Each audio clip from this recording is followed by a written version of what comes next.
Em nome do Pai, do Filho e do Espírito Santo. Amém. Ave Maria, cheia de graça, o Senhor é convosco. Bendita sois vós entre as mulheres, e bendito é o fruto do vosso ventre, Jesus. Santa Maria, Mãe de Deus, rogai por nós, pecadores, agora e na hora de nossa morte. Amém. Em nome do Pai, do Filho e do Espírito Santo. Amém. Ainda continuando a catequese, utilizando o livro do Padre Luiz Schecknato, a missa parte por parte, 17ª edição da editora Vozes. Estamos explicando a missa aí, parte por parte. Então, estou usando os textos desse livro, tá?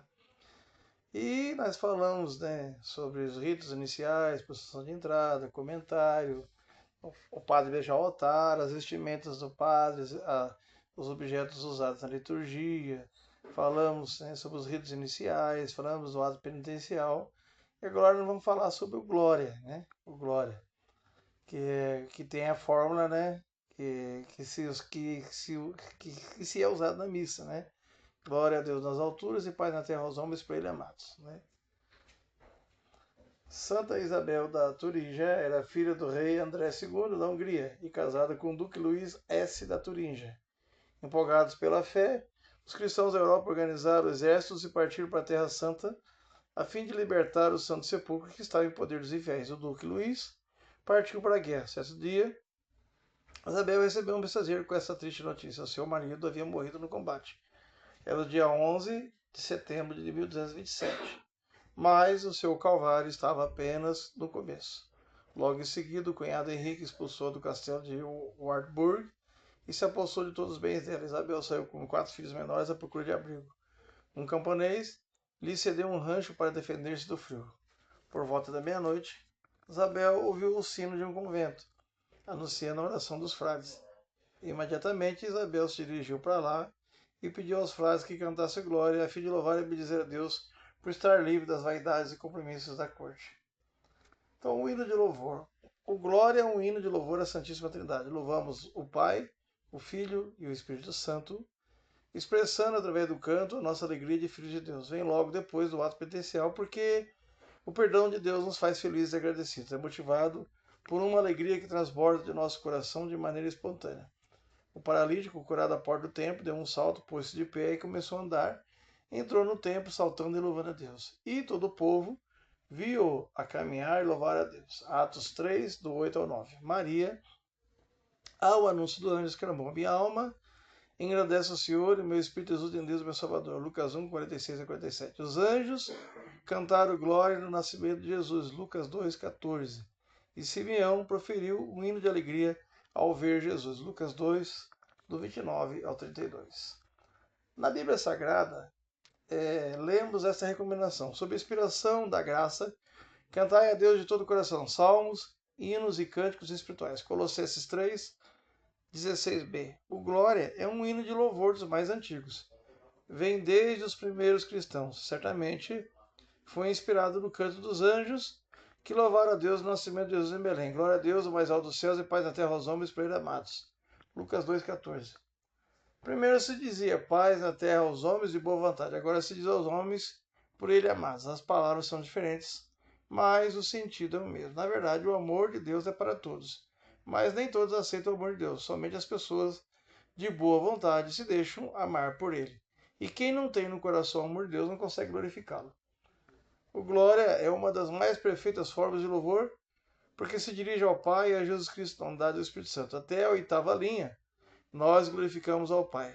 A seguir, dirigimos súplicas a Jesus, porque Ele é o nosso mediador e intercede por nós junto ao Pai no Espírito Santo. Veja, glória a Deus no mais alto dos céus e paz na terra aos homens por ele amados. Senhor Deus, Rei dos céus, Deus Pai Todo-Poderoso, nós o louvamos, nós os bendizemos, nós os adoramos, nós os glorificamos, nós os damos graças por vossa imensa glória.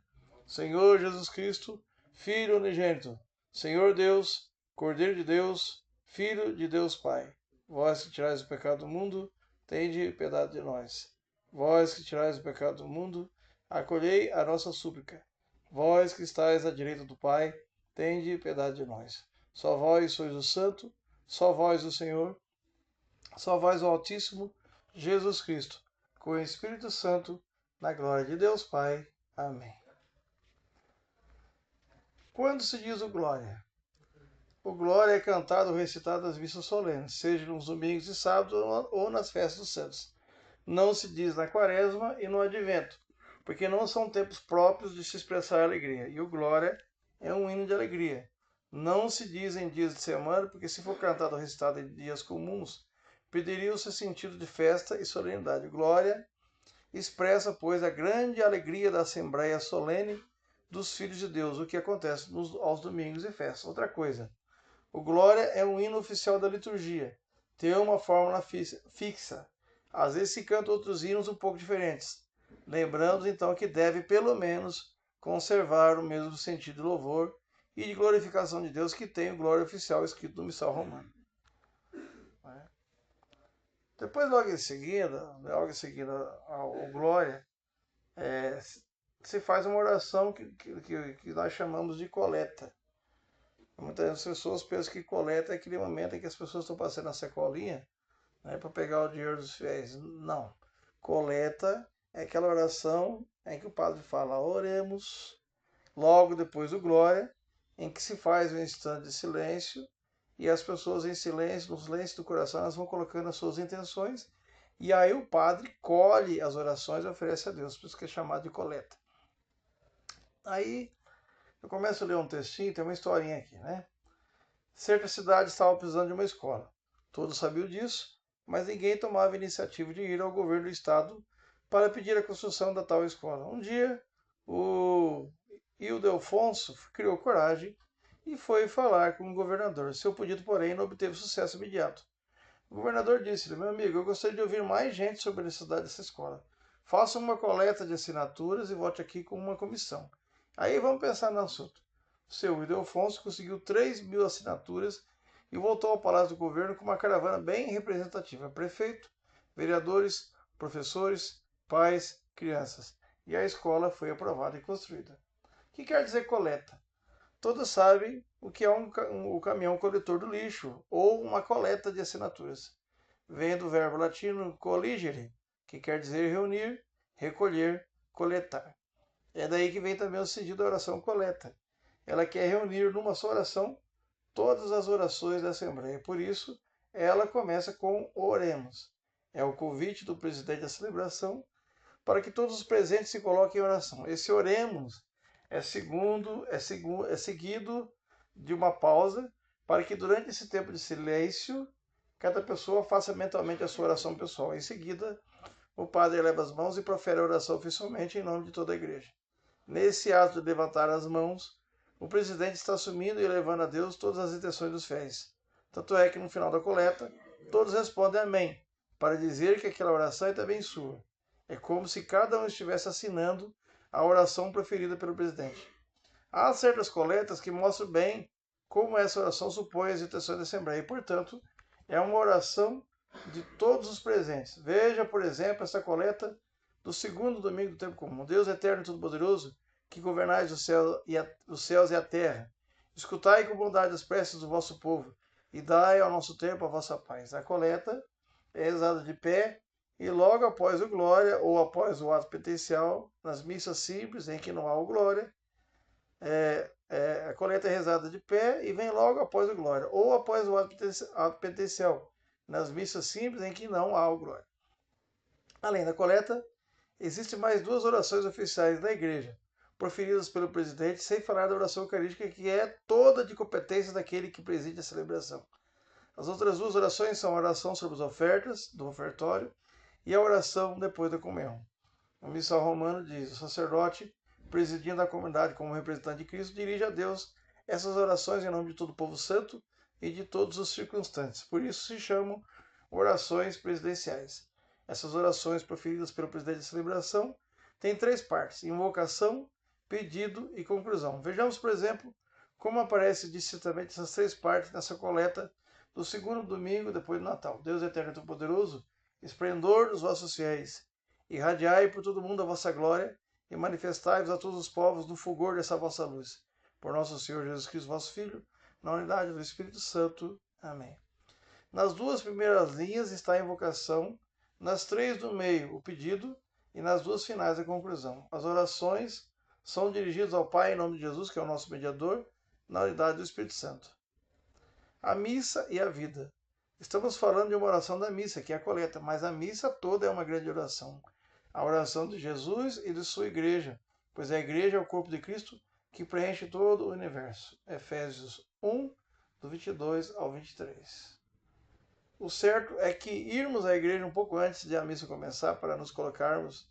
O certo é irmos à igreja um pouco antes da missa começar, para nos colocarmos em clima de oração. Dificilmente consegue orar quem chega atrasado e se põe junto à porta de entrada, de onde fica espiando a missa. Quando Deus passou pela tenda de Abraão em Mambré, sob a aparência de homem, disse a Abraão que ele queria ter um filho dentro de um ano. Abraão levou a sério, mas Sara não acreditou. Achou gozada e acabou rindo, porque ela estava mais distante da presença de Deus. Ficou ouvindo a conversa e espiando por detrás da cortina da tenda. Então Deus a repreendeu. Gênesis 18, 9 ao 15. Na verdade, pouca gente sabe orar.